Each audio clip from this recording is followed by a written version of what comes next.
What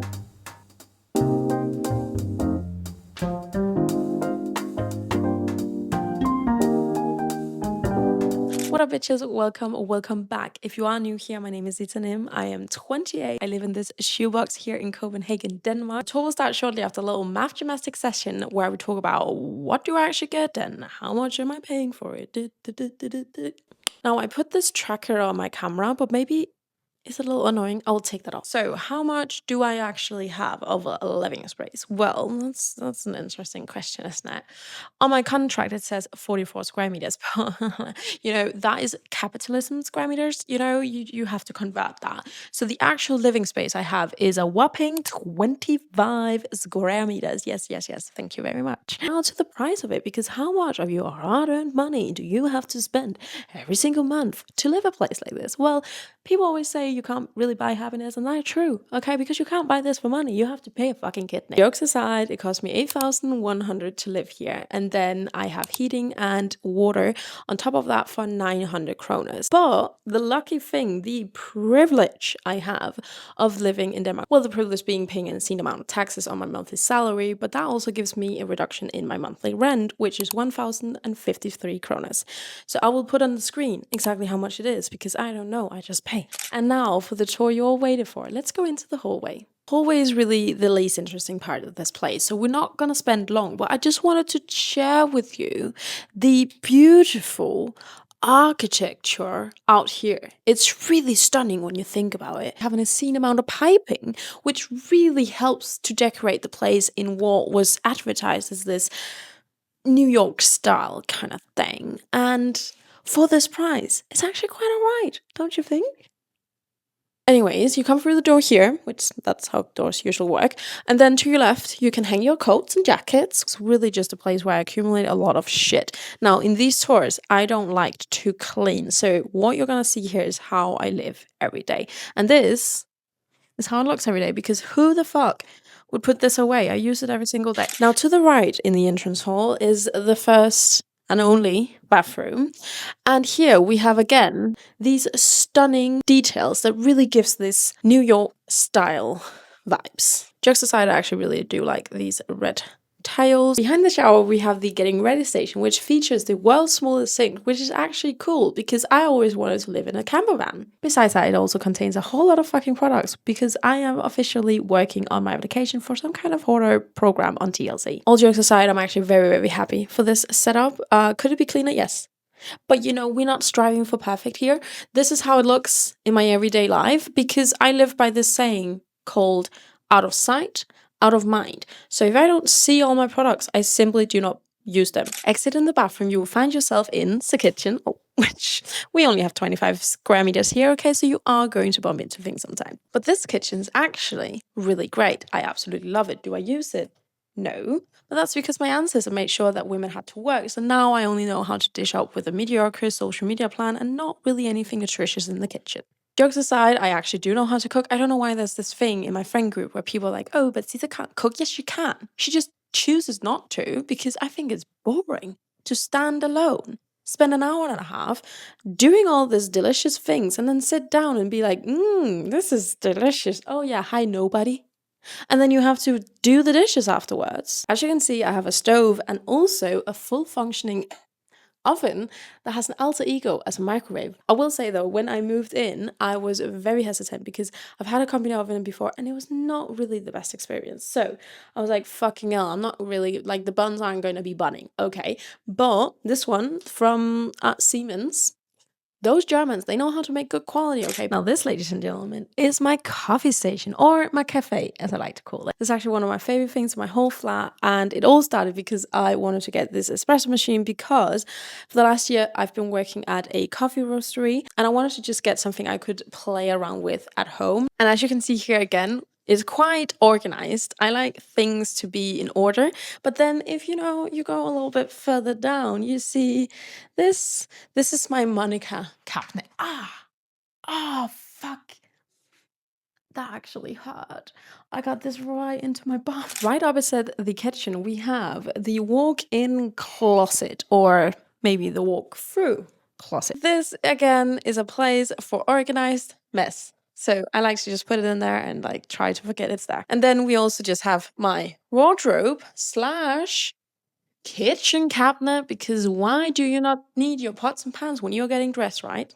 Am I right? That's the thing about living small. You might be thinking, oh, that's inconvenient to have your pots and pans over there, but your kitchen over there. But again, it's 3 steps, you know? Between the walk-through closet and the living room, we have the home office. This is where the magic truly happens because, yeah, basically I just sit here and edit, and that's the things you're watching right now. I just really love this place and I spent a tremendous amount of time here. So that's also why I really opt out for like a good chair. This one's by IKEA, but it's like with real leather and it's really nice to sit on. And then you also have this table that goes up and down. Wow, what do you know? You will also notice later on in this tour that I do not have a dining table, and this is why, because I prioritized having a working space rather than a dining space. And I'll come to think about, maybe that's why my friends think I don't cook, because I never cook for them because I don't have a place to host them. Anyways, so welcome to my bedroom, which is the simplest thing in this whole flat. I didn't really do anything to it other than like getting these, I don't know what that's called, like bed cover ruffle thingies. Across from the bed, we have one of my other favorite things in this flat, and that is this cabinet kind of thing. I actually don't know what you call this. I really wanted something to store some open things that also gave character, which like the wood is really just such a nice color. My initial plan was to get a record player down here, but unfortunately I am going to move out of this place, which is just like, I still cannot believe it because I love it so much, but because I know I'm moving out of the flat, and in fact actually also the country, maybe also the continent.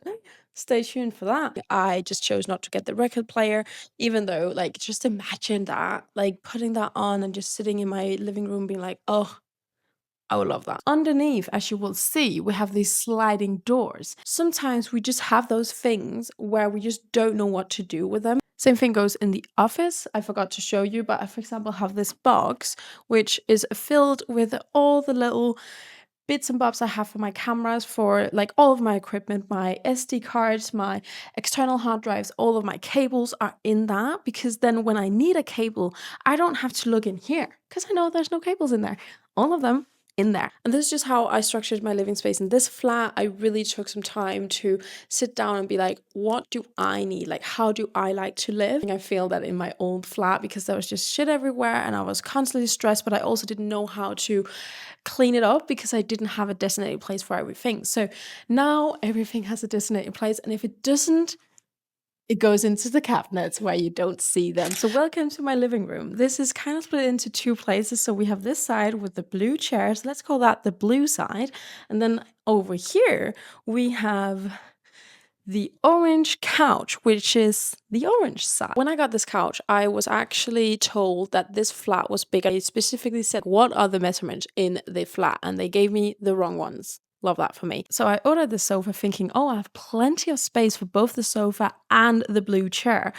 Turns out I didn't, and I got the blue chair delivered before the sofa, and I was stressing. I was freaking the fuck out because I was like, oh my lord, it will not fit. But honestly, I feel like it worked out great. As you can see, it's not the most space, you know, in between. Now, still on the orange side, we have this bookshelf slash room divider thing, which divides my living room and my bedroom.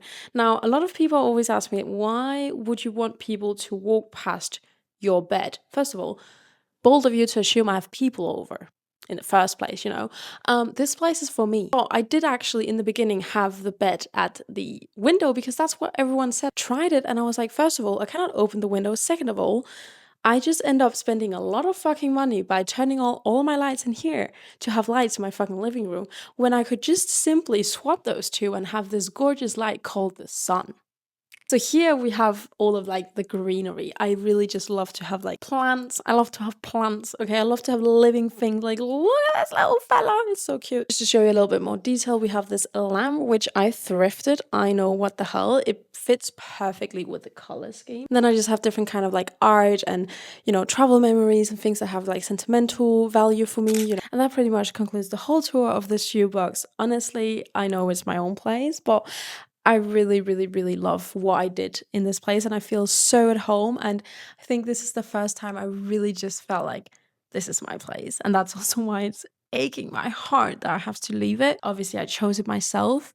Sometimes I'm like debating whether or not I should do that, but I'm also trying to say like I can build this somewhere else. I can do this again. I'm going to keep a lot of my furniture and store it at my parents anyway, so I can always get this back. But what I can't get back is the time and the opportunities that I have now when I'm young and I don't have like any responsibilities and things like that. So even though it hurts me to leave this place, again, I'm also just trying to remind myself that you shouldn't get tied up on material things.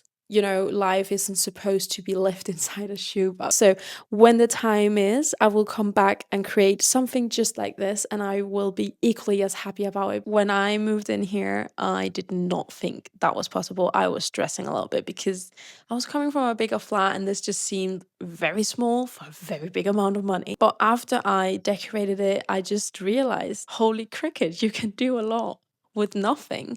Nothing being space, not money, because obviously I paid for all these things. But also a lot of it is thrifted. So yeah, I just really wanted to make this video to inspire you to see the possibilities rather than the limitations of a smaller place. And in that sense, I'm also very grateful that I had this like kind of challenge to decorate this place, because it made me realize we don't really need big mansions. Like, just think about the cleaning bill. I'm having a hard time cleaning this shit.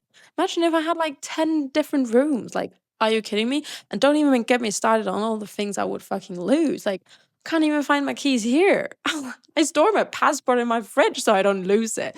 I would lose myself in a mansion. Anyways, I really hope you like this tour, and I hope it inspires you to go and make your own place really hygge, because life is too short without hygge, okay? So with that being said, thank you so much for watching. Give it a like, comment, subscribe if it's your vibe, and then I'll just see you next week. Bye, bitches.